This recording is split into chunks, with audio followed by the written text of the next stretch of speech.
আচ্ছা দেখো, আমরা আজকে classification and nomenclature of enzyme এখান থেকে পড়বো। কিন্তু আমাকে আগে বলো যে কোন কোন ফ্যাক্টরের জন্য এনজাইমের এফেক্টিভিটি, এনজাইমের যে অ্যাক্টিভিটি সেটা কোন কোন ফ্যাক্টরের জন্য এফেক্টেড হয়, সেটার কোনো পার্ট আর কি বুঝাতে হবে কিনা আগে ওটা বলো। টেম্পারেচার, পিএইচ আশা করি পারবা, বাকিগুলো দেখো।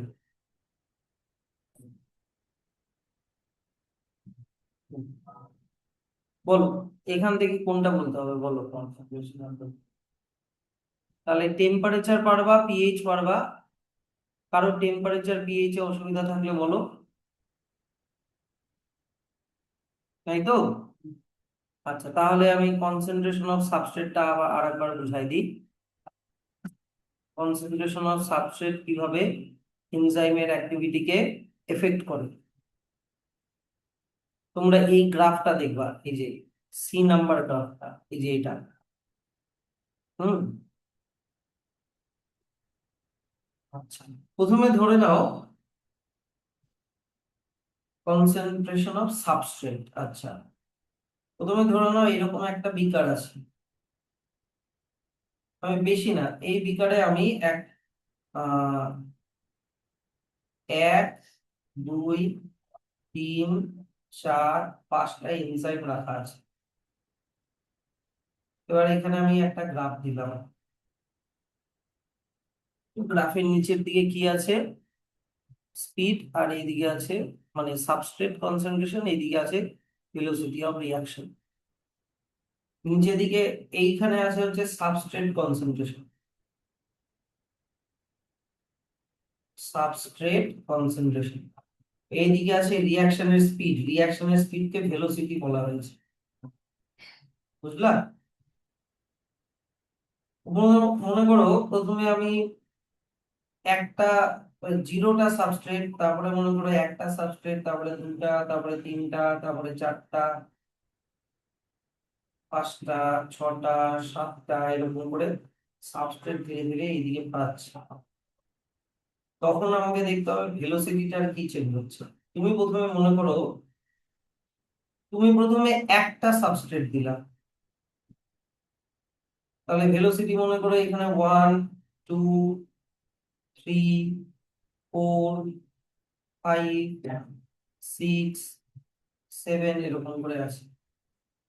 তাহলে একটা সাবস্ট্রেট যদি তুমি দাও, তাহলে এনজাইম ওকে একটা প্রোডাক্ট বানাবে। কারণ তুমি এইদিকে এক, এইদিকে এক, এখানে একটা গ্রাফ পেলাম। বুঝা গেল? আচ্ছা, এবার আবার প্রথম থেকে করছি। এবার যদি তুমি একবারে দুটা সাবস্ট্রেট দাও, তাহলে এনজাইম এই দুটা সাবস্ট্রেটকে দুটা প্রোডাক্ট বানাবে। তার মানে আমি সাবস্ট্রেট কটা দিলাম? দুটা। তাহলে ভেলোসিটিও কত পাচ্ছি? 2। এটুকুনি ক্লিয়ার? তাহলে এখানে তুমি গ্রাফ পেলাম। এইবার মনে করো, আমি এবার মুছে মুছে করাচ্ছি। এবার তুমি মনে করো তিনটা সাবস্ট্রেট একসাথে দিলা, তাহলে এনজাইম তিনটা সাবস্ট্রেট থেকে তিনটা প্রোডাক্ট বানাবে, হ্যাঁ কি না? তাহলে সাবস্ট্রেট যদি আমি তিনটা দিই, ভেলোসিটিও তিনের সোজাসুজি পাচ্ছি। ক্লিয়ার? আবার মুছে দিচ্ছি। এবার যদি আমি একসাথে চারটা সাবস্ট্রেট দিই, তাহলে এনজাইম চারটা এনজাইম চারটা সাবস্ট্রেটকে চারটা প্রোডাক্ট বানাবে। তাহলে চারটা সাবস্ট্রেট করা দিলাম, এবার চারটা, তাহলে ভেলোসিটিও কত পাচ্ছি? চারটা ধরে নাও।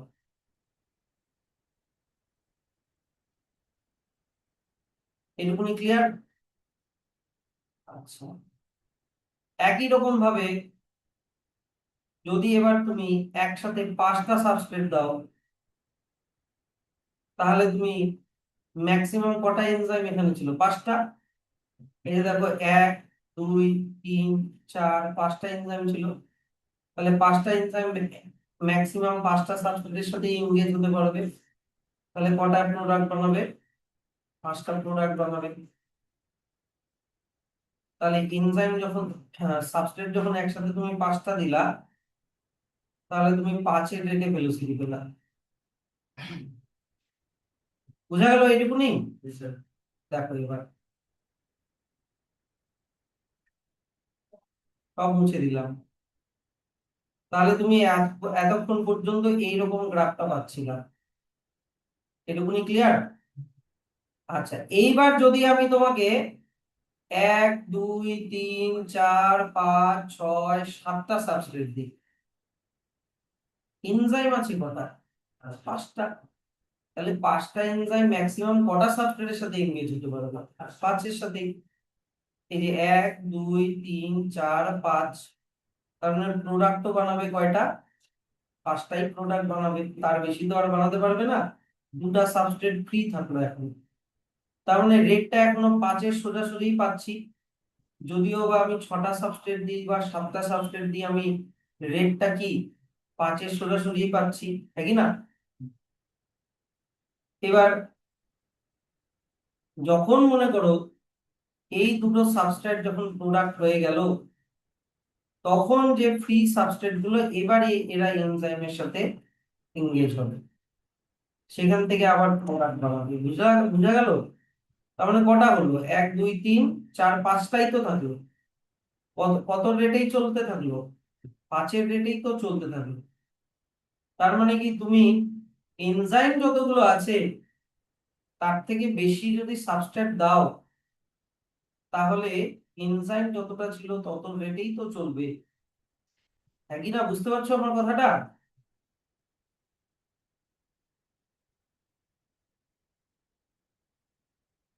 তোমার কাছে 5টা লেবার আছে, 5টা লেবার 5 জনের কাজ করবে। তুমি যদি ওকে 10 জনের কাজ দিয়েও দাও, তাহলে ওরা 5 জনেরই কাজ করবে।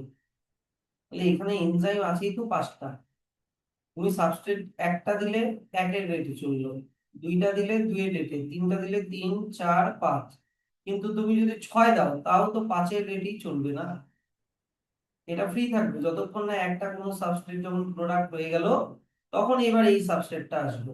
তার মানে 5-এর রেটেই তো থাকে। তাহলে ব্যাপারটা কি দাঁড়াচ্ছে, যে আমি যদি এগুলো সব মুছে দিই, তুমি কিরকম গ্রাফ পাচ্ছ? এত অব্দি ম্যাক্সিমাম, সরি, এত অব্দি ম্যাক্সিমাম গেল, তারপরে এই রেটেই চলতে থাকলো। কি বোঝা গেল ব্যাপারটা? তাহলে 5 নাম্বারটা হচ্ছে তোমার, মানে 5-এর রেটে চলাটা হচ্ছে তোমার ম্যাক্সিমাম ক্যাপাসিটি। কারণ এনজাইম আছেই 5টা, এটাকে বলে ভি ম্যাক্স। ভি মানে ভেলোসিটি, ম্যাক্সিমাম ভেলোসিটি। এবার 5-এর হাফ ধরো 2.5, 2 আর 3-এর মাঝখানে মনে করো 2.5, এটাকে বলে ভি ম্যাক্স বাই 2। এটাকে বলে ভি ম্যাক্স বাই 2 বা ভি ম্যাক্স হাফ, এরকমও বলে। বোঝা গেল এবার গ্রাফটা কেন এরকম?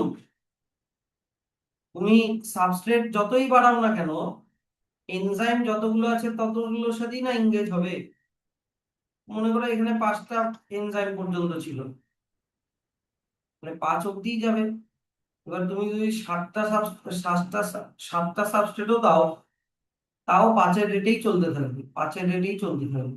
একটা করে সাবস্ট্রেট প্রোডাক্ট হবে, এক্সট্রা সাবস্ট্রেট গুলো এনজাইমের সাথে এঙ্গেজ হবে। এবার বুঝতে পারলা? ম্যাক্সিমাম ভেলোসিটিকে কি বলে? ভিম্যাক্স। তার হাফকে কি বলে? Vmax by 2। আর যেই, এটা মনে রাখবা, এইদিকে তাকাও, যখন তুমি ভিম্যাক্স বাই 2 পাচ্ছ, তখন এই যে যখন তুমি ভিম্যাক্স বাই 2 পাচ্ছ, তখন সাবস্ট্রেটের যা কনসেন্ট্রেশন, তখন ওটাকে বলে কে এম। কে এম মানে মাইকেলিস কনস্ট্যান্ট। এটাকে কি বলে? Michaelis constant. যদিও এটা বইতে নাই, বাট তাও আমি কে এম এর মানেটা বলে দিলাম। কে এম হচ্ছে সাবস্ট্রেটের, কে এমটা কিসের পাশে লেখা আছে? সাবস্ট্রেটের পাশে, হ্যাঁ কি না? তাহলে কে এমটা হচ্ছে সাবস্ট্রেটের সেই কনসেন্ট্রেশন, যেই কনসেন্ট্রেশনে ভেলোসিটি কত অবধি যায়? Vmax বাই 2 অবধি যায়। বুঝতে পারলে ব্যাপারটা? আচ্ছা, আর ইনহিবিটার বুঝতে পারছো কিনা বলো? কনসেন্ট্রেশন অফ সাবস্ট্রেট হয়ে গেছে, আর ইনহিবিটার মনে আছে তো? যেটা কিনা সাবস্ট্রেটের মতনই অনেকটা দেখতে। সাবস্ট্রেট যেরকম ভাবে লাগতে পারে, ইনহিবিটরও ওইভাবে লাগতে পারে। এই যে ধরে নাও এটা সাবস্ট্রেট এস লেখাটা, এটা মনে করো এনজাইম, এটা মনে করো একটা ইনহিবিটর। দেখো সাবস্ট্রেটের লাগার সাইডটা আর ইনহিবিটরের লাগার সাইডটা একই রকম, একই না? তাহলে যদি সাবস্ট্রেটের বদলে যদি ইনহিবিটর এসে এখানে লেগে যায়, তাহলে কি আর সাবস্ট্রেট লাগতে পারবে? লাগতে পারবে না। তাহলে তুমি যত ইনহিবিটরের কনসেন্ট্রেশন যত বাড়াবা, ভেলোসিটি তত কি হতে থাকবে? কমতে থাকবে। এটা এর আগের দিন গ্রাফ করে বুঝিয়েছিলাম, নাকি না? এর আগের দিনের ভিডিওটা এখনো দেওয়া হয়নি, ওটা আজকে আমি দিয়ে দেবো। তাহলে ইনহিবিটরও, আর ইনহিবিটরের অ্যাকচুয়াল পুরো নাম কি ছিল? কম্পিটিটিভ ইনহিবিটর, কারণ ও সাবস্ট্রেটের সাথে কম্পিটিশন করছে। কেন? কারণ এদের মধ্যে ক্লোজ স্ট্রাকচারাল সিমিলারিটি থাকে, মানে সাবস্ট্রেটের সাথে ইনহিবিটরের ক্লোজ স্ট্রাকচারাল সিমিলারিটি থাকে জন্য অনেক সময় ইনহিবিটর এসে এনজাইমের সাথে লেগে যায়। বাট ইনহিবিটর লাগলে আর সাবস্ট্রেট লাগতে পারে না। তখন ব্যাপারটা যেমন এখানে একটা ইনহিবিটরের এক্সাম্পল দেওয়া ছিল, নাকি না? যেমন একটা ইনহিবিটরের এক্সাম্পল কি দেওয়া ছিল যে ম্যালোনেট। ম্যালোনেটটা হচ্ছে একটা ইনহিবিটর। এই ম্যালোনেটটা কোন এনজাইমের ইনহিবিটর? এনজাইমটারও নাম দেওয়া ছিল সাকসিনিক ডিহাইড্রোজিনেস। আর সাবস্ট্রেটের নাম কি দেওয়া ছিল? সাকসিনেট। কি বোঝা গেল? তাহলে succinate substrate, malonate succinate succinic dehydrogenase enzyme, আর ম্যালোনেট হয়ে গেল কি? ইনহিবিটর। তাহলে তুমি মনে করো এটা হচ্ছে ওই এনজাইমটা, তবে এটা হচ্ছে ওই এনজাইমটা। কোন এনজাইমটা? Succinic dehydrogenase. আমি লিখে দিচ্ছি সাকসিনিক ডিহাইড্রোজিনেস, এটা হচ্ছে এনজাইম। এর সাথে কার লাগার কথা? একটা সাবস্ট্রেট লাগার কথা। সাবস্ট্রেটটার নাম কি? সাকসিনেট। তো মনে করো এটা হচ্ছে সাকসিনেট, এসি লিখে দিলাম সাকসিনেট। কিন্তু এর ইনহিবিটর কে? ম্যালোনেট। এবার মনে করো এইটা হবো ম্যালোনেট, এম লিখে দিলাম। তাহলে কি এসে লাগার কথা ছিল এর, কিন্তু ম্যালোনেটের স্ট্রাকচারটা সাকসিনেট ডিহাইড্রোজিনেজের মতো, সরি, সাকসিনেটের মতো হওয়ার জন্য সাকসিনেট এসে না লেগে কে এসে লেগে যাবে? ম্যালোনেটটা এসে এখানে লেগে যাবে। ম্যালোনেটটা লাগলে কি আর সাকসিনেট লাগতে পারবে? লাগতে পারবে না। এই সাকসিনেট ডিহাইড্রোজিনেস কাদের মধ্যে পাওয়া যায়? কিছু ব্যাকটেরিয়াল প্যাথোজেনের মধ্যে পাওয়া যায়। ওরা আমাদের বডির সাকসিনেটকে ভেঙে ফেলে আর আমাদেরকে অসুস্থ করে দেয়। তাই আমরা যদি এমন কোনো ওষুধ খাই যার মধ্যে ম্যালোনেট আছে, তাহলে ম্যালোনেটটা এটা হচ্ছে ব্যাকটেরিয়ার এনজাইম, ব্যাকটেরিয়ার এনজাইমটাকে কি করে দিবে? ইনহিবিট করে দিচ্ছে। কারণ এটা কি একটা ইনহিবিটর, হ্যাঁ কি না? এটা কি একটা ইনহিবিটর। তো এই ব্যাকটেরিয়ার এই এনজাইমটাকে কি করে দিবে? ইনহিবিট করে দিবে, যাতে এই ব্যাকটেরিয়ার এই এনজাইমটা আমাদের সাকসিনেটের সাথে যাতে না লাগতে পারে, তা আমরা যাতে সেফ থাকি। Such competitive inhibitors are often used in the control of bacterial pathogen. বলো, তাও এখানে যদি কোনো সমস্যা থাকে আর একবার বলতে পারো। স্যার ওটা কি বলেন, ব্যাকটেরিয়া কি করবে? ব্যাকটেরিয়া এসে মানে দেখো সাকসিনেট ডিহাইড্রোজিনেসটা হচ্ছে একটা ব্যাকটেরিয়ার এনজাইম। আচ্ছা ওটা এটা ব্যাকটেরিয়ার এনজাইম, এটা যদি তোমার বডিতে ঢোকে তাহলে এ তোমার বডির সাকসিনেটকে নষ্ট করে দিবে। ও, এটা মনে করো তোমার বডি, এই এসসি লেখা মানে সাকসিনেটটা হচ্ছে কোন লিখে দিলাম, মানে তোমার নিজের প্রোডাক্ট একটা জিনিস। তো ব্যাকটেরিয়ার এসডি যদি এর কন্ট্যাক্টে আসে তাহলে এগুলোকে নষ্ট করে দেয়। তাহলে ব্যাকটেরিয়ার এনজাইমটাকে কিভাবে আটকাবো? এটা তো একটা এনজাইম। তাহলে এনজাইমটা যাতে কাজ না করে তাহলে একটা ইনহিবিটর ইন্ট্রোডিউস করে দিব। তাহলে ওই ইনহিবিটরটা এনজাইমটাকে কি করে দিবে? ইনহিবিট করে দিবে। বুঝা গেল? ইনহিবিট যদি করে দেয় তাহলে আর আমাদের সাকসিনেটকে আর নষ্ট করতে পারবে না। আর একটু দেখে নাও, তাও এখান থেকে যদি কোনো ডাউট থাকে তাহলে জিজ্ঞাসা করো।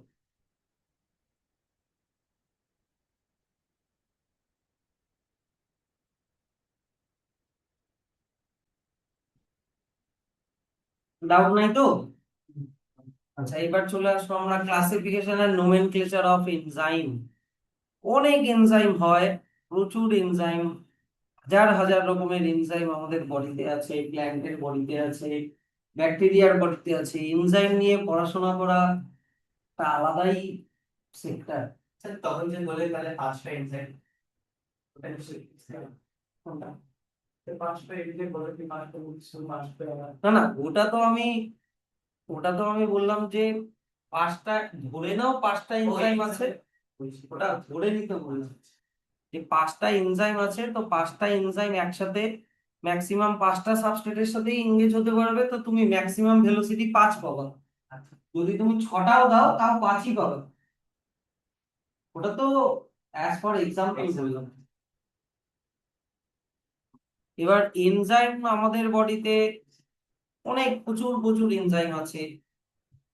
তারপরে হচ্ছে মনে করো ব্যাকটেরিয়ার বডিতেও প্রচুর এনজাইম আছে, প্ল্যান্টের বডিতে প্রচুর এনজাইম, তো প্রচুর মানে বলে শেষ করা যাবে না। এনজাইম নিয়ে একটা আলাদাই পড়াশোনা হয়। এক একটা এনজাইমের এই মোটা মোটা বই হয়, এইরকম মোটা মোটা বই হয়। এক একটা এনজাইম, এগুলা কি পড়ছি আমরা, এগুলা তো জাস্ট, হ্যাঁ, এগুলা তো জাস্ট এলিমেন্টারি লেভেল।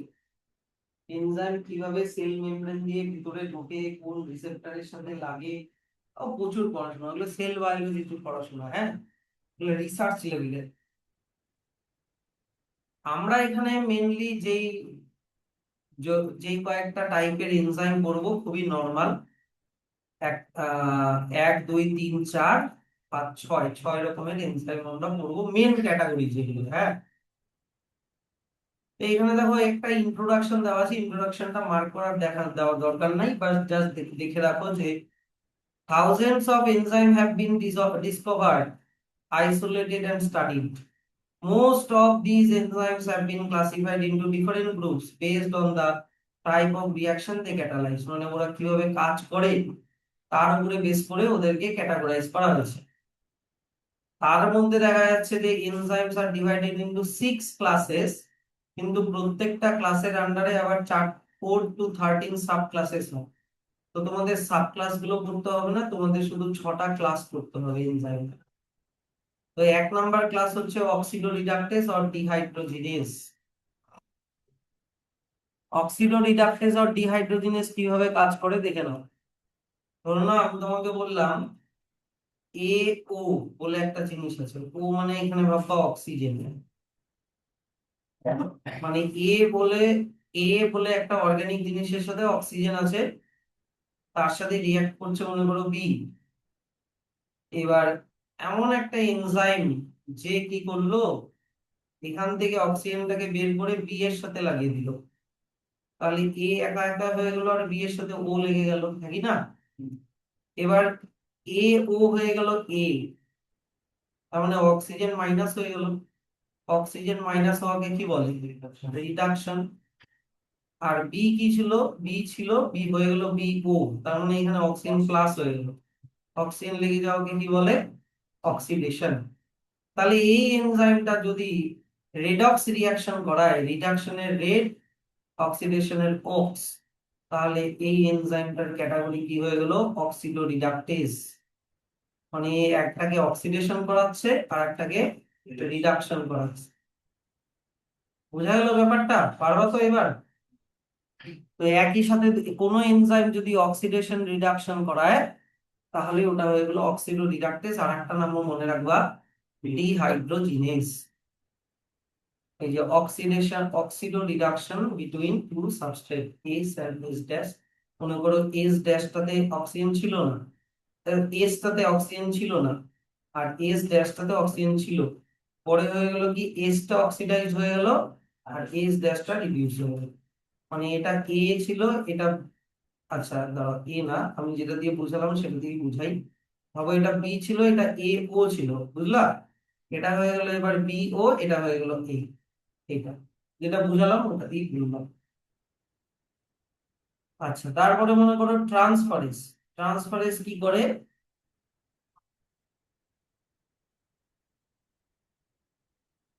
মনে করো আমি তোমাকে বললাম এ একটা জিনিস আছে যার সাথে একটা ফাংশনাল গ্রুপ লেগে আছে, এফ মানে মনে করো ফাংশনাল গ্রুপ, আর আরেকটা আছে মনে করো বি। এবার কোনো এনজাইম কি করলো, যে ফাংশনাল গ্রুপটাকে এ থেকে বের করে বি এর মধ্যে ট্রান্সফার করে দিল। ট্রান্সফার করে দিলে এ এখন একা একা হয়ে গেল, আর বি এর সাথে ফাংশনাল গ্রুপটা লেগে গেল। তাহলে যেহেতু এই এনজাইমটা ফাংশনাল গ্রুপকে ট্রান্সফার করে, ট্রান্সফার, তাই এনজাইমটার ক্যাটাগরি হয়ে গেল ট্রান্সফারেজ। এই ফাংশনাল গ্রুপকে ট্রান্সফার করে, কিন্তু অক্সিজেনকে না। হ্যাঁ, enzyme that catalyzes the transfer of a group, মানে গ্রুপ বলতে ফাংশনাল গ্রুপ। যেমন মনে করো এখানে জি দিয়ে এক্সাম্পলটা বলা আছে, হাইড্রোজেন বাদ দিয়ে অন্য যে কোনো ফাংশনাল গ্রুপকে, এখানে এস এর সাথে ফাংশনাল গ্রুপ জি লেগেছিল, এস ড্যাশ এর সাথে ছিল না, পরে করলো কি জিটাকে এস ড্যাশ এর সাথে ট্রান্সফার করে দিল, তাহলে এস ড্যাশ এর সাথে জি লেগে গেল, এস একা একা হলো। ক্লিয়ার? তারপরে চলে আসলো হাইড্রোলেস। হাইড্রোলেস, ধরে নাও আমি তোমাকে বললাম গ্লুকোজের সাথে গ্লুকোজ লেগে আছে, ভাবো এটা একটা গ্লুকোজ,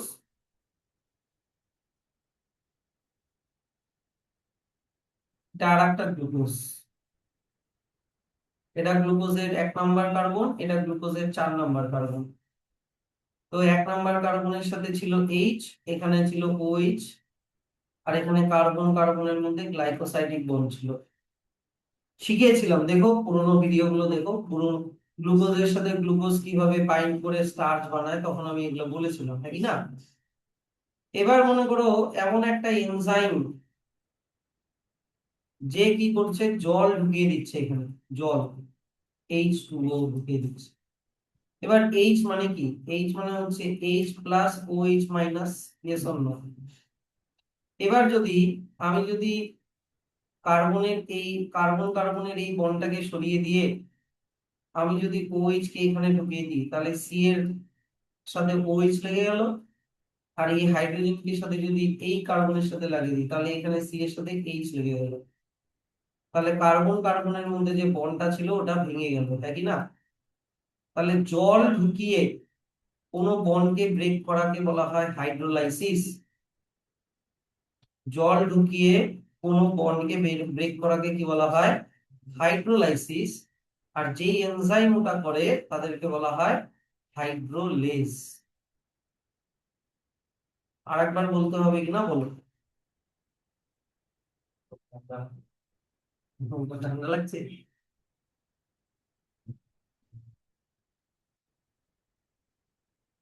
এটা পারবা তো? এটা আমি গ্লুকোজ দিয়ে বুঝালাম ঠিকই, এটা প্রোটিনের অ্যামাইনো অ্যাসিডের বন্ড হতে পারে, ডিএনএ এর মধ্যে যে বন্ড গুলো ছিল সেটাও হতে পারে, যা কিছু হতে পারে, অনেক বন্ড ভাঙতে পারে। কোন কোন বন্ড ভাঙতে পারে? এস্টার বন্ড ভাঙতে পারে, পেপটাইড বন্ড ভাঙতে পারে, গ্লাইকোসাইডিক বন্ড ভাঙতে পারে, কার্বন কার্বন বন্ড ভাঙতে পারে, কার্বন হ্যালাইড বন্ড ভাঙতে পারে, ফসফেট নাইট্রোজেন বন্ড ভাঙতে পারে। ফসফেট নাইট্রোজেন বন্ড কিসের মধ্যে থাকে? ডিএনএ এর মধ্যে থাকে, তাই না? কার্বন কার্বন বন্ড কিসের মধ্যে থাকে? স্টার্চের মধ্যে থাকে। গ্লাইকোসাইডিক বন্ড স্টার্চের মধ্যে থাকে। এই যে অনেক রকমের বন্ড জল ঢুকিয়ে ভাঙতে পারে। এইটুকুনি ক্লিয়ার কিনা বলো? হাইড্রোলাইসিস মানে হচ্ছে ব্রেকিং অফ বন্ড। এটা যদি লিখে রাখতে চাও লিখে রাখতে পারো, এই যে হাইড্রোলাইসিস থেকে এখান থেকে অ্যারো দিয়ে, breaking of bond by entering H2O, তাকে হাইড্রোলাইসিস বলে। আচ্ছা, এবার চলে আসবে হচ্ছে লাইয়েজ। সেম জিনিস, হাইড্রোলাইসিসের মতনই সেম জিনিস, কিন্তু ভাববা জল না ঢুকিয়ে। একই জিনিস, যে এই যে দেখো লেখা আছে যে removal of a group from substrate by mechanism other than hydrolysis, মানে জল না ঢুকিয়ে ব্রেক করাকে লাইসিস করা বলে, সেটা করে হচ্ছে লাইয়েজ। ভাবো এখানে কার্বন কার্বনের মধ্যে বন্ডটা ভেঙে দিল,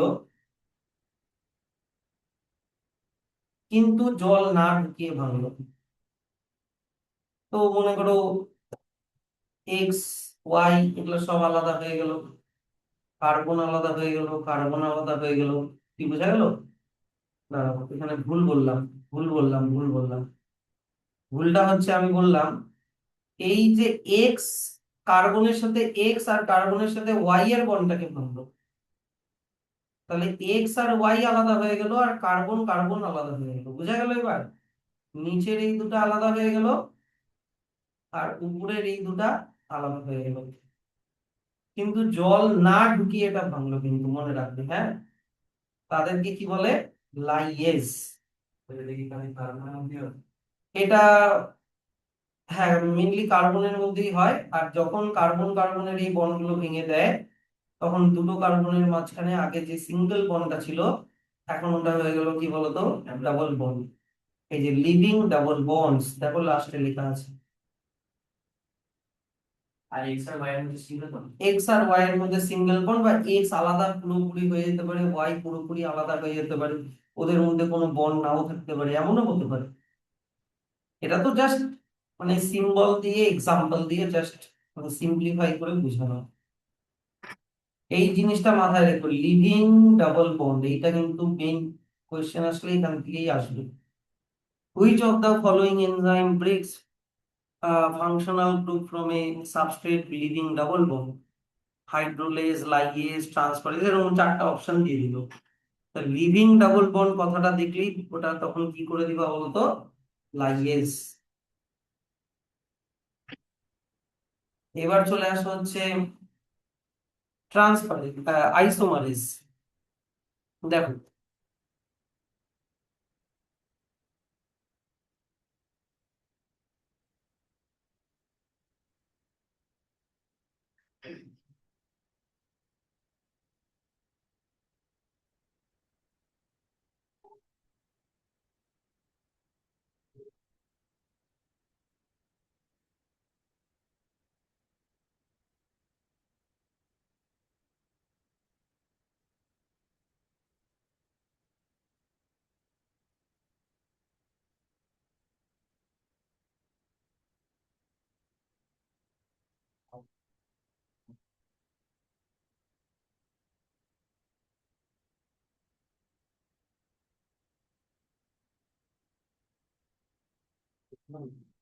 বলো তো এটা আমি কিসের স্ট্রাকচার ড্র করলাম? তোমরা একটু ভাবো।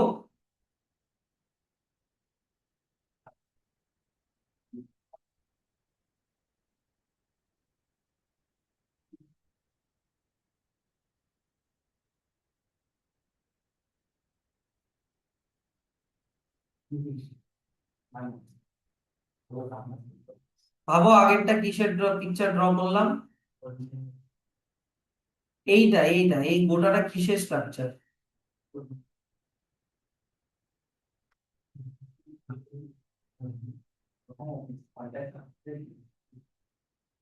উপরে দেখ তিন পাঁচ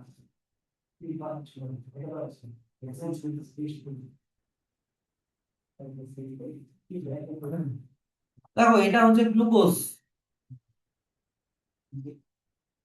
আর এটা হচ্ছে তোমার ফ্রুক্টোজ। গ্লুকোজের ফর্মুলা C6H12O6, ফ্রুক্টোজের ফর্মুলা C6H12O6। ও আমি তো না। তাহলে যদি কোনো জিনিসের সেম ফর্মুলা হয় কিন্তু স্ট্রাকচার আলাদা হয়, তাহলে দুজনকে দুজনের কি বলে? আইসোমার। মনে আছে এগুলো? যদি কোনো কেমিক্যাল কম্পাউন্ড বা কেমিক্যাল এলিমেন্টের ফর্মুলা সেম কিন্তু দেখো স্ট্রাকচার আলাদা, একটা হেক্সাগোনাল একটা পেন্টাগোনাল, একটা হচ্ছে হেক্সোস সুগার একটা পেন্টোজ সুগার, এগুলো শিখিয়েছিলাম না? আমি কিন্তু বইয়ের বাইরে একটু শিখাই, কারণ এগুলো জেনে রাখা ভালো। এটা পাইরান সুগার, পাইরান মানে রিং এর মধ্যে 5টা কার্বন, 5 নাম্বার পর্যন্ত। আর এটা হচ্ছে ফিউরাল সুগার, ফিউরাল মানে রিং এর মধ্যে তোমার 4টা কার্বন, 1 2 3 4টা কার্বন, রিং এর বাইরে বাকি দুটা, 1 নাম্বার আর 6 নাম্বার রিং এর বাইরে। এনিওয়ে, তাহলে সেম ফর্মুলা কিন্তু স্ট্রাকচার আলাদা হলে দুজনকে দুজনের বলা হয় আইসোমার। যে এনজাইম এটা করতে পারে তাকে বলে আইসোমারেজ। মানে যে গ্লুকোজকে ফ্রুক্টোজ বানাতে পারে বা ফ্রুক্টোজকে গ্লুকোজ বানাতে পারে, মানে গ্লুকোজকে গ্লুকোজের আইসোমার মানে ফ্রুক্টোজ বানাতে পারে, বা ফ্রুক্টোজকে গ্লুকোজের আইসোমার মানে গ্লুকোজ বানাতে পারে, সেই এনজাইমকে কি বলে? আইসোমারেজ। কি বুঝতে পারলা? তাহলে দেখো, আইসোমারেজ মানে কি? enzymes catalyzing interconversion of optical, geometric or positional isomers। অনেক রকমের আইসোমার হয়, আমি যেটা ড্র করলাম সেটা মানে কাইন্ড অফ পজিশনাল আইসোমার বলতে পারো। ঠিক আছে, কার্বনের পজিশন গুলো আলাদা। জিওমেট্রিকও বলতে পারো, কারণ একটা ছিল হেক্সাগোনাল একটা ছিল পেন্টাগোনাল, নাকি না? জিওমেট্রিক আইসোমারও বলতে পারো। এনিভাবে পজিশনাল না, জিওমেট্রিকই হবে। গ্লুকোজকে glucose to fructose, fructose to glucose মানে জিওমেট্রিক আইসোমার। হ্যাঁ, তো যেই এনজাইম করতে পারে তাদেরকে আইসোমারেজ বলে। আর স্যার পজিশনাল ক্ষেত্রে কেমন এক্সাম্পল দেখতে হবে আমাদের তাহলে। আচ্ছা। হ্যাঁ, পজিশনাল আইসোমার কিভাবে করে, এক্সাম্পল না হলে তো এগুলো বোঝানো যাবে না। যেমন জিওমেট্রিকটা আমি এক্সাম্পল দিয়ে বুঝালাম, ওগুলো দেখতে হবে, অপটিক্যাল পজিশনাল ওগুলো দেখতে হবে। আচ্ছা, তারপরে চলে আসা হচ্ছে লাইগেজ। এতক্ষণ পর্যন্ত আমরা যতগুলো এনজাইম পড়লাম, সবগুলো এনজাইমই দেখলাম বেশিরভাগ বন্ড ব্রেক করছিল, ইয়েস অর নো? যেমন ব্রেক করে অক্সিজেনকে ব্রেক করে ওইদিকে দিয়ে দিল অক্সিডো রিডাকটেস, ট্রান্সফার ফাংশনাল গ্রুপে একটা থেকে বন্ড ব্রেক করে আর একটাতে ট্রান্সফার করে দিল, হাইড্রোলেজ জল ঢুকিয়ে ব্রেক করে দিল, লাইগেজ জল না ঢুকিয়ে ব্রেক করলো। কিন্তু লাইগেজ হচ্ছে এমন একটা এনজাইম যে বন্ড ব্রেক করে না, বন্ড লিংক করে উল্টা। যে enzyme the catalyzing the linking together of two compounds. বুঝা গেল? এই লাস্টেরটাই খালি সবার থেকে একটু আলাদা, কারণ এই বন্ড ব্রেক করে না, উল্টা বন্ড ফর্ম করে। যেমন মনে করো কার্বন অক্সিজেন বন্ড ফর্ম করতে পারে, সি ও লেখা আছে দেখো। কার্বন সালফার বন্ড ফর্ম করতে পারে, কার্বন নাইট্রোজেন বন্ড ফর্ম করতে পারে, ফসফেট অক্সিজেন বন্ড ফর্ম করতে পারে, অনেক রকমের বন্ড ফর্ম করতে পারে। যেমন তোমরা ক্লাস 12 গিয়ে সেইবার ডিএনএ লাইগেজ, লাইগেজ শিখাচ্ছি কিনা? ডিএনএ লাইগেজ বলে একটা এনজাইম হয় যে ব্রোকেন ডিএনএ কে জোড়া লাগায়। বুঝতে পারলাম? এইগুলা হয়ে গেল এনজাইমের ক্যাটাগরি। এখান থেকে কোনো কোয়েশ্চেন থাকলে বলো। 6 রকমের এনজাইমের ক্লাসিফিকেশন, এখান থেকে কিন্তু কোয়েশ্চেন আসার চান্সেস খুবই বেশি। এনজাইম থেকে কোয়েশ্চেন আসবেই। কেউ যদি এই গোটা চ্যাপ্টারে কিছুই না পড়ো, শুধু এনজাইমটাও যদি পড়ে যাও, অ্যাটলিস্ট 2 মার্কস কমন পাবাই। স্কুলের এক্সামের জন্য বলছি, ওটা এনজাইমটা। এখান থেকে আর কিছু বলতে হবে না তো? তাহলে চলে আসি আমরা কোফ্যাক্টরস। আগের দিনের পড়া থেকে আমাকে একটু বলতে হবে তোমাদেরকে কোফ্যাক্টরস। কোফ্যাক্টরস বলতে হবে না, আগের দিনের একটা জিনিস আমি তোমাদেরকে জিজ্ঞাসা করবো। যেমন আগের দিন যখন এনজাইম বোঝাচ্ছিলাম, এনজাইম কি দিয়ে তৈরি আগে এটা বলো। এনজাইম কি দিয়ে তৈরি? প্রোটিন। এবার এনজাইম প্রোটিনের প্রাইমারি স্ট্রাকচার হয়, সেকেন্ডারি স্ট্রাকচার হয়, টারশিয়ারি স্ট্রাকচার হয়, কোয়াটারনারি স্ট্রাকচার হয়। এনজাইম কোন স্ট্রাকচারে active? Tertiary. Very good. Tertiary structure মানে আলফা হেলিক্স আবার বিটা প্লিটেড শিট, আবার আলফা হেলিক্স আবার বিটা প্লিটেড শিট, আবার alpha helix beta pleated sheet, এরকম তো? তো এরকম করে আমি alpha helix beta pleated sheet দিয়ে মনে করো আমি একটা ইয়ে বানাচ্ছি, মনে করো একটা এনজাইম বানাচ্ছি।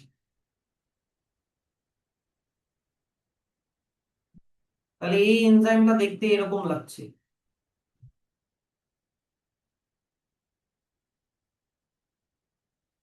এই এনজাইমটা দেখতে এরকম লাগছে। এবার আমি তোমাদেরকে আগের দিন শিখিয়েছিলাম যে এনজাইমের মধ্যে যে ক্লেভিসেস গুলো যে থাকে, খাঁজ গুলো, কোনো একটা ক্লেভিসেস কি হিসাবে কাজ করে? Active site. এখানে কে এসে লাগবে? সাবস্ট্রেট এসে লাগবে, হ্যাঁ কি না? সাবস্ট্রেটের শেপ অনুযায়ী এখানে সাবস্ট্রেট এসে এখানে লাগবে, তারপরে সাবস্ট্রেটটা প্রোডাক্টে কনভার্ট হবে, পরে প্রোডাক্ট গুলো এখান থেকে বের হয়ে আসে। কিন্তু দেখো এখানে অ্যাডিশনাল আরো একটা বিশেষ দেখা যাচ্ছে, এখানে সাবস্ট্রেট এসে লাগে না, এখানে এমন একটা জিনিস এসে লাগে যে এসে লাগলে এই এনজাইমটা অ্যাক্টিভ হবে। কথাটা বোঝো? আবার শুরু থেকে বলছি, মনে করো এই এনজাইমের এটা হচ্ছে অ্যাক্টিভ সাইট, আর এটা মনে করো একটা অ্যাডিশনাল পকেট। এগুলো না বুঝলে হবে না, এটা মনে করো একটা অ্যাডিশনাল পকেট।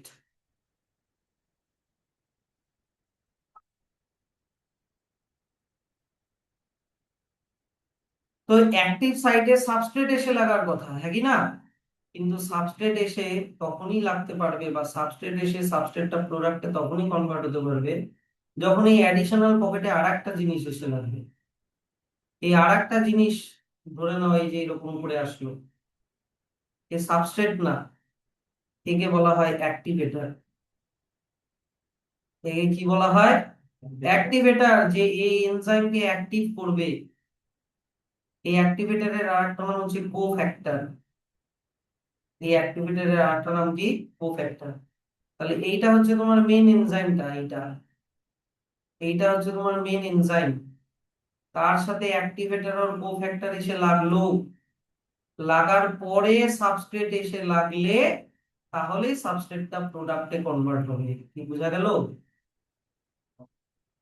অ্যাক্টিভেটর এনজাইমকে অ্যাক্টিভ করে। সব এনজাইমের অ্যাক্টিভেটর হয় না, কিছু কিছু এনজাইমের হয়, যাদের এরকম অ্যাডিশনাল পকেট থাকে ওখানে এসে অ্যাক্টিভেটর আগে এসে লাগবে। আগে এখানে 1 নাম্বার দিয়ে দিলাম, অ্যাক্টিভেটরে 1 নাম্বার দিলাম, সাবস্ট্রেটে 2 নাম্বার দিলাম, বোঝা গেল? মানে আগে অ্যাক্টিভেটর এসে লাগবে, লেগে এনজাইমকে অ্যাক্টিভেট করবে, তাহলে ওর অ্যাক্টিভ সাইটটা অ্যাক্টিভেট হবে, তখন সাবস্ট্রেট এসে লাগবে, তারপরে সাবস্ট্রেটটা প্রোডাক্টে কনভার্ট হবে, মানে মোট কথা এনজাইমটা নিজের কাজটা করতে পারবে। এগুলো সেলের সাইটোপ্লাজমে ঘুরে বেড়ায়। তাহলে এনজাইম কি দিয়ে তৈরি? প্রোটিন দিয়ে তৈরি। কিন্তু অ্যাক্টিভেটর কি দিয়ে তৈরি স্যার? Non protein. প্রোটিন বাদ দিয়ে অন্য কিছু হতে পারে। স্যার কি হতে পারে? ভিটামিন হতে পারে, কোনো মেটাল হতে পারে, অনেক কিছু হতে পারে। তাহলে আগে বলো কো ফ্যাক্টর আর অ্যাক্টিভেটর বুঝতে পারলাম না, যে স্যার সব এনজাইমের জন্যই কি এটা অ্যাপ্লিকেবল? সব এনজাইমেরই কি অ্যাক্টিভেটরের দরকার পড়ে না? কিন্তু হ্যাঁ। তাহলে কো ফ্যাক্টর আর অ্যাক্টিভেটরের এক্সাম্পল কি? যে enzymes are composed of peptide chain, মানে এনজাইম পলিপেপটাইড চেন, মানে এনজাইম প্রোটিন দিয়ে তৈরি। However, there are a number of cases in which non-protein constituents called cofactors are bound to the enzyme to make the enzyme catalytically active. তাহলে তোমার enzyme protein দিয়ে তৈরি, কিন্তু cofactor কি দিয়ে তৈরি? নন প্রোটিন দিয়ে তৈরি, যে কিনা কি করে বলেছে দেখো, লেখা আছে এনজাইমকে ক্যাটালিটিক্যালি কি করে অ্যাক্টিভ করে। বুঝা গেল? তারপরেরটা এখনো বলিনি, তারপরের দুটো লাইন এখনো বলিনি, এইদিকে তাকাও এবার। তো এনজাইম যে প্রোটিন দিয়ে তৈরি, এনজাইম যেটা প্রোটিন দিয়ে তৈরি, একে বলা হয় অ্যাপো এনজাইম। এ ডবল পিও তো, এখানেও তো অ্যাপো, ওই ওই পরের দুটো লাইনে লেখা আছে এ ডবল এপিও না, একটা ও একটা পি হবে, অ্যাপো এনজাইম, হ্যাঁ। আর কোফ্যাক্টর বা নন প্রোটিন পার্টটার নাম হচ্ছে কোএনজাইম। দেখো তো কোএনজাইমই লেখা আছে না? আচ্ছা, এইবার এই দুটো যখন একসাথে হয়ে গেল, তখন এই গোটা জিনিসটাকে বলে হলো এনজাইম। গোটা জিনিসটাকে কি বলে? হলো এনজাইম। আবার এবার এইদিকে দেখো, তাহলে আমি বলতে পারি যে হলো enzyme is equal to apo enzyme plus coenzyme. শূন্য। অ্যাপো এনজাইম মানেই হলো তোমার অ্যাকচুয়াল এনজাইম, যে কিনা দিয়ে তৈরি? প্রোটিন দিয়ে তৈরি। আর কোএনজাইম হচ্ছে নন কোএনজাইম কি দিয়ে তৈরি? কোফ্যাক্টর দিয়ে তৈরি। যে কি না দিয়ে তৈরি? নন প্রোটিন দিয়ে তৈরি। এই হচ্ছে গল্প। যখন অ্যাপোএনজাইম আর কোএনজাইম একসাথে লেগে গেল, তখন গোটাটাকে একসাথে কি বলা হয়? হলোএনজাইম। এইবার চলে আসো এই লাস্টের দুটো লাইনে, যে in the instance the protein portion, মানে এনজাইমটা যেটা, protein portion of the enzyme is called the apoenzyme. Three kinds of apoenzyme, আর ওটা হচ্ছে তোমার কোএনজাইম, দুটা মিলে হয়ে গেল হলোএনজাইম। হলোএনজাইম কথাটা এখানে লেখা নেই, যাই হোক। এবার কোফ্যাক্টর তিন রকমের হতে পারে: prosthetic group, coenzyme and metal ions. Prosthetic group, coenzyme and metal ion তিন রকমের হতে পারে।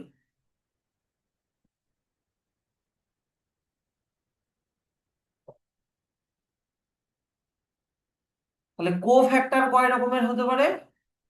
তিন রকমের হতে পারে। কোফ্যাক্টর অর অ্যাক্টিভেটর তিন রকমের হয়।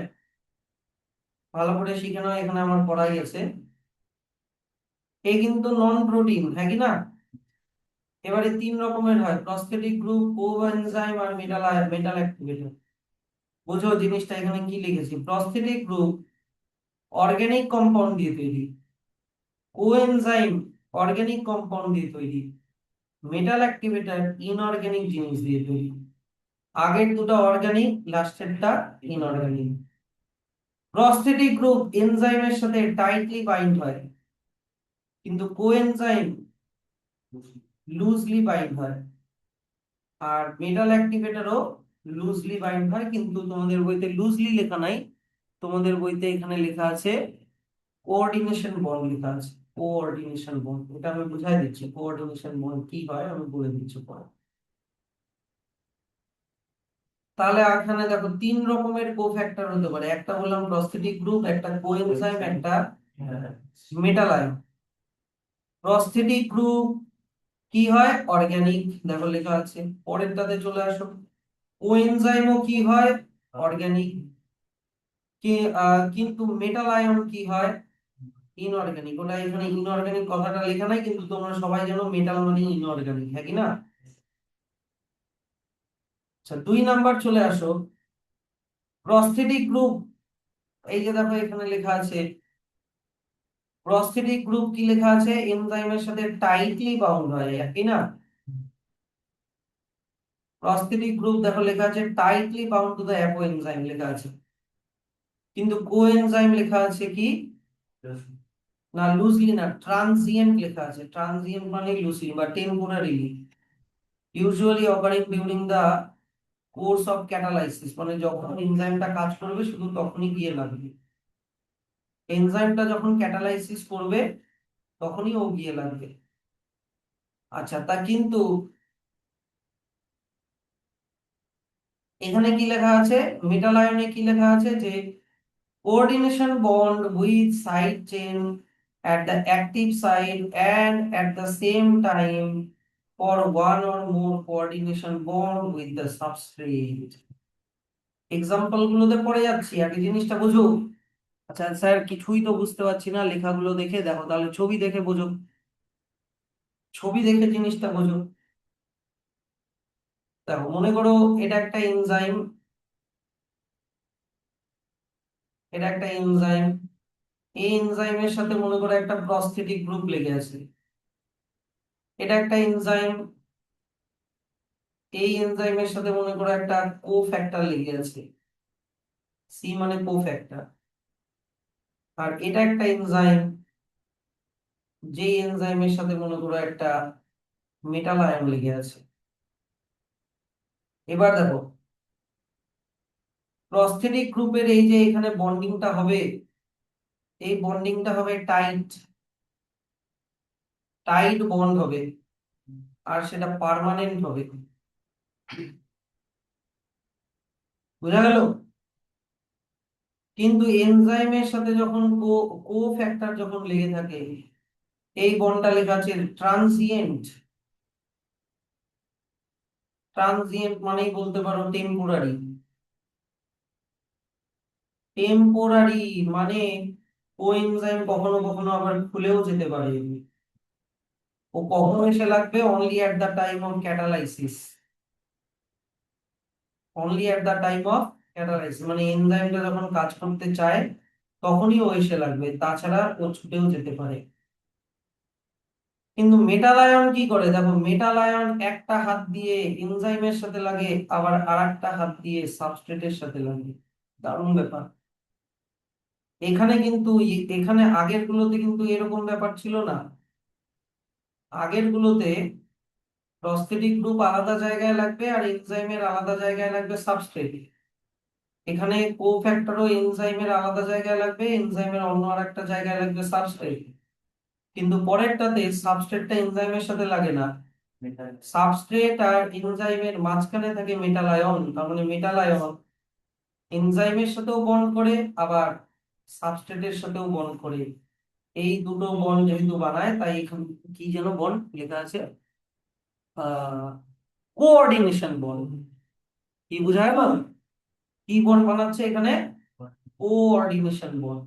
দেখো গোটা লাইনটা পড়ো, কোঅর্ডিনেশন বন্ড থেকে গোটা লাইনটা পড়ো, দেখো ওইটা, এই আমি যেটা বুঝালাম ওটাই লেখা আছে। কি লেখা আছে বলো তো, শোনো জোরে পড়ো তো।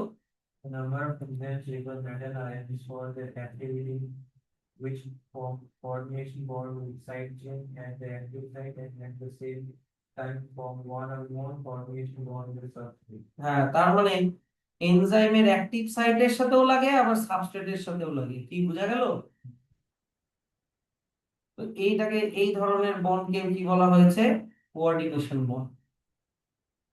তারপরে আমি তোমাকে বললাম এই এখানে দেখো পয়েন্ট গুলো দেখো, tightly bond, permanent, transient bond, temporary, coordination bond. এটাও কাইন্ড অফ মানে টেম্পোরারি বলতে পারো, ওটা লেখা নাই বাট টেম্পোরারি হয়। 3 নাম্বার পয়েন্ট হচ্ছে প্রস্থেটিক গ্রুপ হচ্ছে অর্গানিক,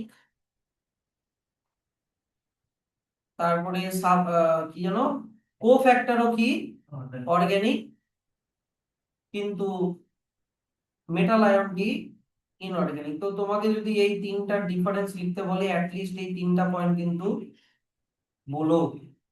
কে টাইট বন্ড বানায়, কে ট্রানজিয়েন্ট বন্ড বানায়, কে কোঅর্ডিনেশন বন্ড বানায়, কার বন্ড পার্মানেন্ট, কার টেম্পোরারি, কে অর্গানিক, কে ইনঅর্গানিক। বুঝা গেল? এগুলা কিন্তু সব এনজাইমের হয় না, সব এনজাইমের অ্যাক্টিভেটর বা কোফ্যাক্টর থাকে না। এক্সাম্পল এবার চলে আসো প্রস্থেটিক গ্রুপ। প্রস্থেটিক গ্রুপের এই যে দেখো, ও আরো একটা জিনিস বলতে তো ভুলে গেছি।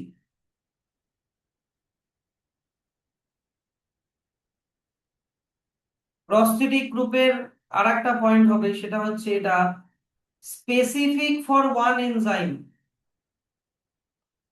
স্পেসিফিক ফর ওয়ান এনজাইম মানে একটা প্রস্থেটিক গ্রুপ একটা পার্টিকুলার এনজাইমের সাথেই লাগে, কিন্তু কোফ্যাক্টর একই কোফ্যাক্টর এনজাইম 1, এনজাইম 2, এনজাইম 3 অনেক এনজাইমের সাথে লাগবে।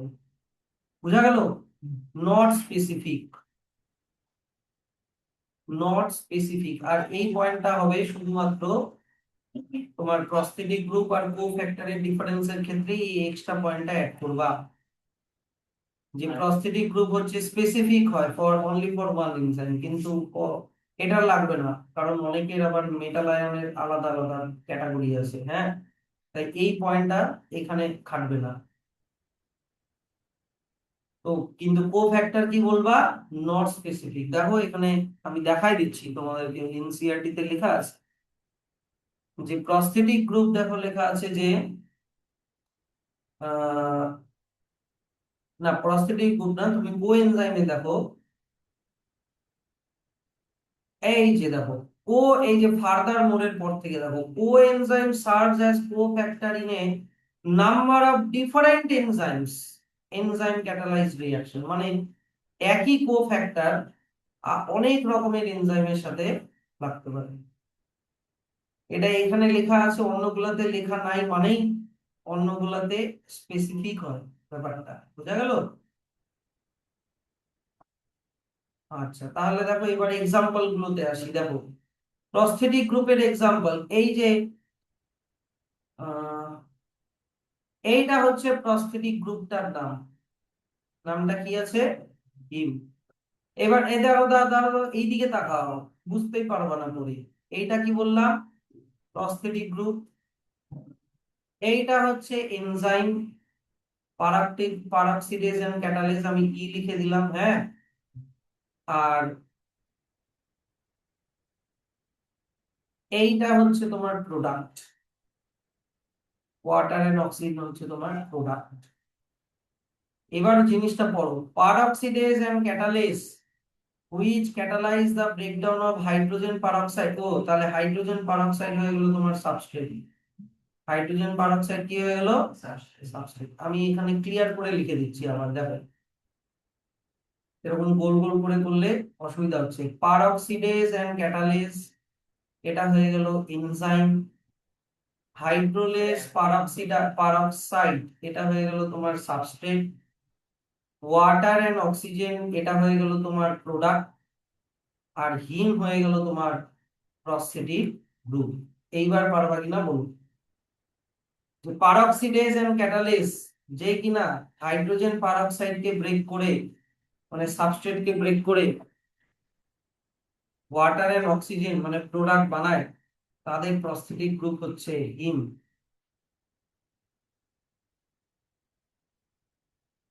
and it is a part of active site of enzyme। তো ছবি দিয়ে বুঝালে স্যার একটু ভালো হতো নাকি। এই যে দেখো এনজাইমটার নাম হচ্ছে, এনজাইমটার নাম হচ্ছে পারঅক্সিডেজ ধরে নাও। এই যে ই লেখাটা মানে পারঅক্সিডেজ হবো, হ্যাঁ। সাবস্ট্রেটটা হচ্ছে হাইড্রোজেন পারঅক্সাইড, হাইড্রোজেন পারঅক্সাইডের ফর্মুলা কি গো, এইচও নাকি এইচও2, হ্যাঁ এইচও2, শিওর।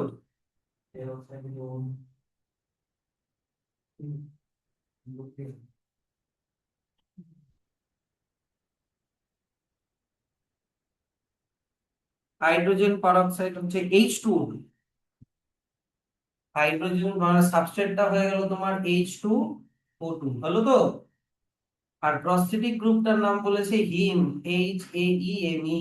দিকে দেখো, তাহলে এই প্রস্থেটিক গ্রুপটা এসে লাগলে এনজাইমের অ্যাক্টিভ সাইটের সাথে H2O2 এসে লাগবে, তখন এনজাইম H2O2 ভেঙে গিয়ে হাইড্রোজেন আর অক্সিজেন বানাবে, তার মানে এগুলা হয়ে গেল তোমার product.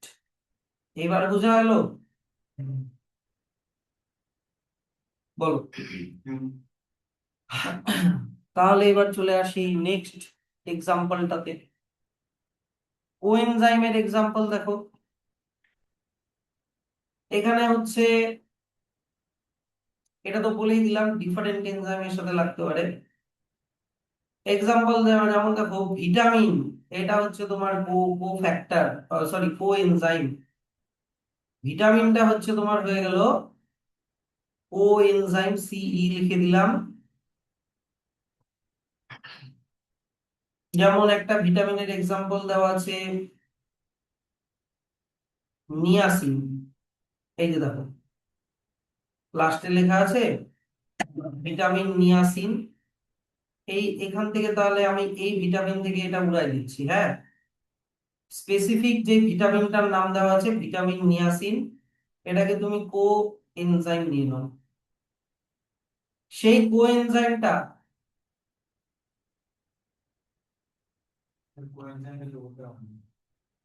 Coenzyme nicotinamide adenine dinucleotide and NADP contain the, sorry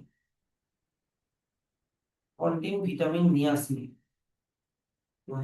sorry এখানে এনজাইম প্রোডাক্ট সাবস্ট্রেটের কোনো এক্সাম্পল দেয় নাই, বুঝলা। এখানে ডাইরেক্ট শুধু কোএনজাইমেরই নাম দেওয়া আছে। কোএনজাইমটার নাম কি, nicotinamide adenine dinucleotide NAD and NADP. যদি লাস্টে পি থাকে তাহলে ফসফেট বলে দিবা, মানে নিকোটিনামাইড ডাইনিউক্লিওটাইড ফসফেট। যার মধ্যে কোন ভিটামিন থাকে, নিয়াসিন ভিটামিন থাকে। নিয়াসিন বলতে পারবা কোন ভিটামিনের কেমিক্যাল নেম, কোন ভিটামিনের কেমিক্যাল নেম সেন্টিরিয়াস বলো। শালা, ভিটামিন বি3, ভিটামিন B3 এর কেমিক্যাল ছিল কিন্তু সোনু, ছিল কিন্তু আমার মনে আছে। হ্যাঁ, কোন ক্লাসে ছিল? ও 9-এ ছিল। নিয়াসিন হচ্ছে ভিটামিন B3 এর কেমিক্যাল। তো এখানে আর এনজাইম টেনজাইমের নাম দেওয়া নাই। কেন দেওয়া নাই স্যার, কেন দেওয়া নাই? আগেরটাতে যেরকম এনজাইম, সাবস্ট্রেট, প্রোডাক্ট অনেক কিছু তো ছিল। কারণ এরা হচ্ছে অনেক রকমের এনজাইমের সাথে লাগতে পারে, বুঝা গেল? মানে NAD বা NADP এরা অনেক এনজাইমের সাথে লাগতে পারে জন্য তাহলে তো একটা লিস্ট দিয়ে দিতে হয়, তাদের প্রোডাক্টেরও একটা লিস্ট দিতে হয়, সাবস্ট্রেটেরও একটা লিস্ট দিতে হয়। সেই জন্য শুধু ও এনজাইমটার নাম দিয়েছে, এনজাইম, সাবস্ট্রেট আর প্রোডাক্টের নাম আর দেয়নি। আচ্ছা, এবার চলে আসো তোমাদের লাস্ট যেটা, সেটা হচ্ছে মেটাল আয়ন। মেটাল আয়ন তো আমি বলেই দিলাম কোঅর্ডিনেশন বন্ড করে, কারণ একদিকে হচ্ছে এনজাইমের অ্যাক্টিভ সাইটের সাথে লাগে, আবার আরেকদিকে সাবস্ট্রেটের সাথেও লাগে, হ্যাঁ কি না? যেমন এক্সাম্পল হচ্ছে জিঙ্ক। জিঙ্ক হচ্ছে একটা প্রোটিওলাইটিক এনজাইম যেটার নাম কার্বক্সিপেপটাইডেজ, তার metal ion activator. Sir proteolytic enzyme মানে কি? প্রোটিনকে ব্রেক করে, ব্রেক ডাউন প্রোটিন।